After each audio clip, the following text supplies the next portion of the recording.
Cheapest material, something like my cook stove. Yeah, I think, sorry about the lighting. I'm trying to figure out how to make it. I see what it's doing. It's picking up from the outside's brightness.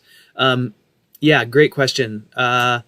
So, boy, there's a lot of factors that go into that. And a lot of it really depends on your skills and salvage ability and where you are and all that. I think my favorite low cost way to build a good rocket stove and a good cook stove is how I did my full cook stove, the original cook stove in my big house. And I built it with insulated fire bricks, also known as kiln brick.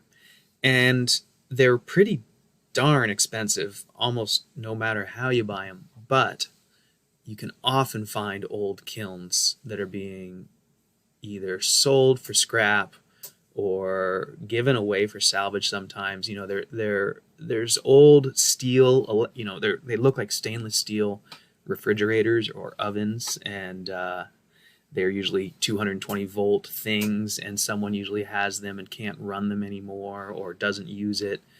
And they're hard. They seem like they must be hard for people to sell because they'll be sitting out back of someone's house or something like that.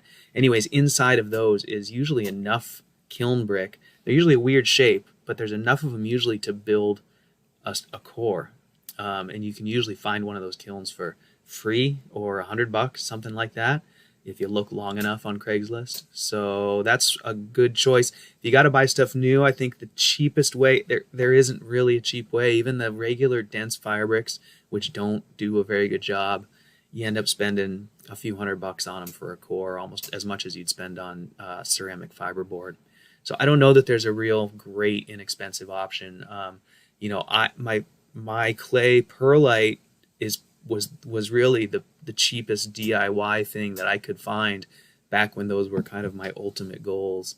And while I still believe in it, it's not very durable to abrasion, as you know we talked about, and it's not strong enough to cover like any spans for any of the newer batch type like cores like my riserless.